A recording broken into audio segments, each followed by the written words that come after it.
Hi, welcome to Turnout and Tune In. My name is Romy Rappaport. And I'm Zippora Has, and today we have Abbie Tilton with us. And I don't know how long the story can be, but I know Abbie because when I wrote my book in 2009 called The Sugarless Plum, you only hope that it's going to touch somebody when you write a book. And I got this amazing letter. I think yours was one of the first that I ever got. And it was it's so touching that I responded to you. Maybe you can tell more if you want about your part of the story. But I was so moved by what you wrote me that I immediately wrote back. And that was back in 2009. So that's 11 years ago. You were 14, 15 years old. You were a student at the school at San Francisco Ballet School. And we immediately just started a connection going back and forth. And since then, we've seen each other many times. We've actually danced on stage together. Yeah. High flippers, as a retired ballerina, you as a budding ballerina, and both as dancers with diabetes. And we've become really close friends. And we recently connected. And I should say we recently reconnected, I should say. And you shared some things with me that I was really moved about and touched about, and I think they're important to talk about. So let's first start with, first tell us a little bit about where you are in your life, your transition, which in itself is an inspiration for a lot of people out there as dancers, finding a new passion in your life. And then we'll go into some deeper topics and subjects. Okay, well, I'm currently 25, and a few years ago I was dancing professionally, and health was kind of taking a turn for the worse, so I took a break thinking that maybe I would come back to dance, but I decided to teach while I kind of took care of myself the best I could. And just recently I decided that I wanted to actually kind of get into the medical field. So at the moment I am starting the journey to become a registered nurse, and kind of hopefully taking the things I learned from dance and apply them to nursing school the best way that I can. And yeah, that's kind of just where I'm at. It's been a long journey of kind of figuring out if I want to keep dancing and finding the best way to manage diabetes and kind of all the trials and tribulations that also just come with being someone with an autoimmune disease and dancing professionally at the same time, which it's hard enough not being someone who has an autoimmune disease. So, if you have any questions, fire away. I'll try and answer the best that I can. Which I think that probably a lot of people are faced with right now with this pandemic, because we're not in a situation that we have control over, which we feel as a person with diabetes. We're not in control of our body. And so it adds to, we have to make decisions based on something that we wouldn't have chosen. So I think that topic right there is probably what a lot of people are probably feeling right now.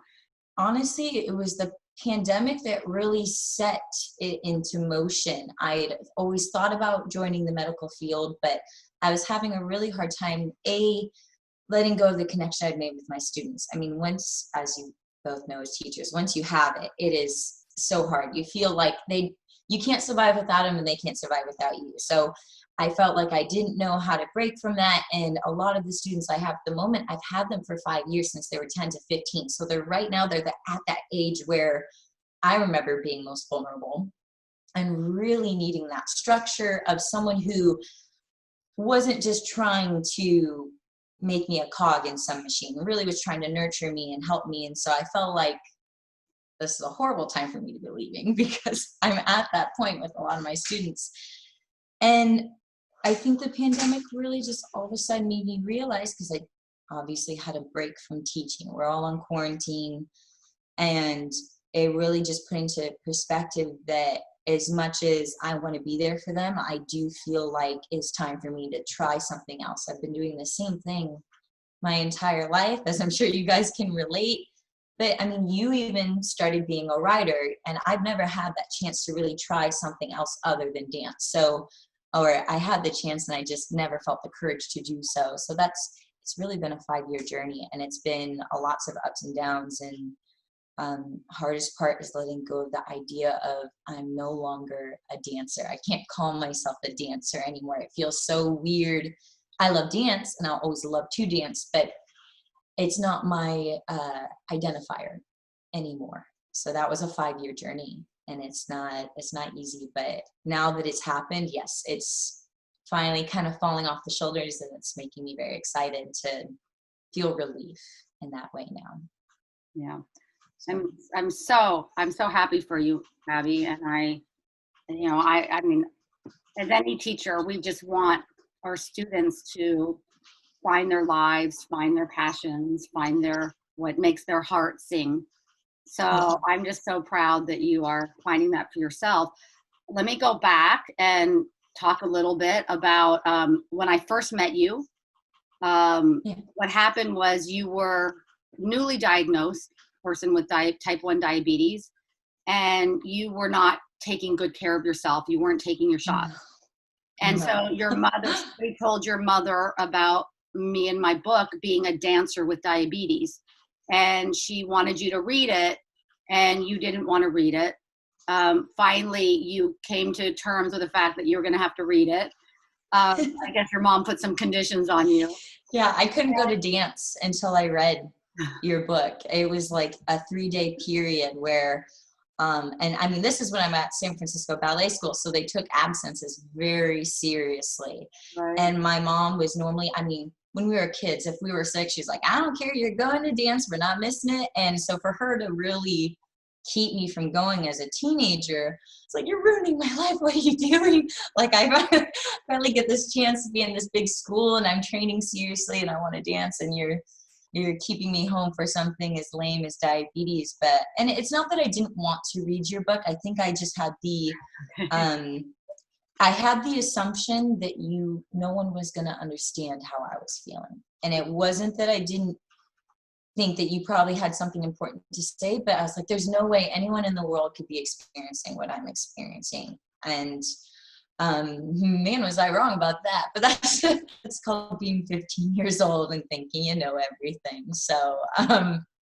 it was, and after the first day, I was actually really happy. I started reading it and I didn't put it down, and it's like, can I skip school and just keep reading? And she's like, yeah, that's fine. And and it really was a big monumental moment for me, as far as not feeling alone was the number one thing. I have an older sister that has type 1 diabetes, but she was never a professional dancer. So I could relate to her in some ways, but I'd never had someone like you in my life who it was like they had the same goals, same dream, and they made it happen. I felt like I knew nobody who had. And, doctors always tell you, diabetics probably can't do this and can't do that. And so it felt like a brick wall had just been put in front of me. So those 3 days were definitely life-changing days, which is why I emailed you. I mean, I asked my mom, I was like, am I allowed to email this stranger? She's like, yeah, go for it. So, and you responded so quickly, and it was just like magic. It clicked. It was meant to be. So grateful for that. Well, and I was obviously so grateful that it spoke to somebody, that what I went through meant something to somebody else.